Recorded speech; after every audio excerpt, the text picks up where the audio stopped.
I'm a postcard collector and historian, and as a result of that, I became a champion for some of the Clarksvillians who have not received adequate recognition for things they have accomplished in life. And of course, Frank Sutton came right to the surface. His father came here back in the 20s and took a job as a linotypist with the Leaf Chronicle. And he met his future wife, who was also an employee of the Leaf Chronicle. And they were married. Frank was born here. He grew up over on South 2nd Street, 216 South 2nd. The home is still there. And he was here until he was 8 years old when his family moved to Nashville so his father could work with the Tennessean. Frank had always been a patriot of the highest order. And during World War II, he felt very strongly, and a lot of people tried to talk him out of it, but he felt very strongly about going in the military. He wanted to be a Marine. And he was not accepted into the Marine Corps because he was colorblind. The Army, not quite as selective about people, accepted him. And he served in the South Pacific throughout the war. He was involved in, I think, 14 landing assaults, was highly decorated, and after his tour, came home back. He said that in middle school in Nashville, he said the first time he was involved in a play, he said when he walked out on the stage, he said he had never felt so warm and so comfortable in all his life.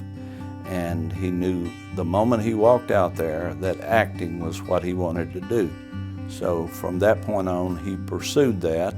He acted in some of the theaters in Nashville, eventually went to New York and did similar things up there. Marty was the first film he was in, and he proved that he was a serious actor in that.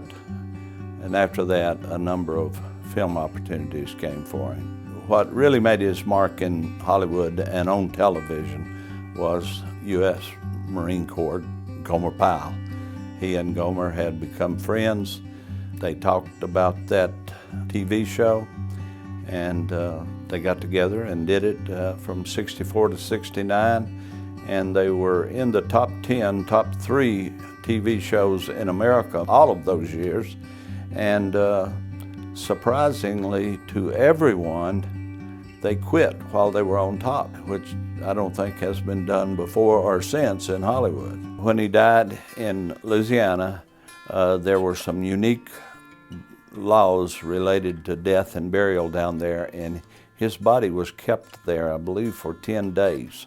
He was then sent back to California, where they had a memorial for him there, and then his final wishes were attended to when he was brought here and buried in Greenwood Cemetery.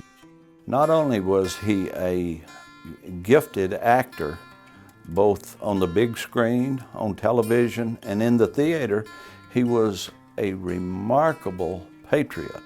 He toured the United States visiting children's hospitals and veterans hospitals and doing presentations for them, and he paid for this himself. Probably more importantly, he went to Vietnam in 1966, and he visited every Marine hospital over there, from hospitals that were manned by 4 or 5 people to the larger ones where there was a staff of 300 or 400. He was not what you saw on the screen. He was a very humble, very reserved Southern boy.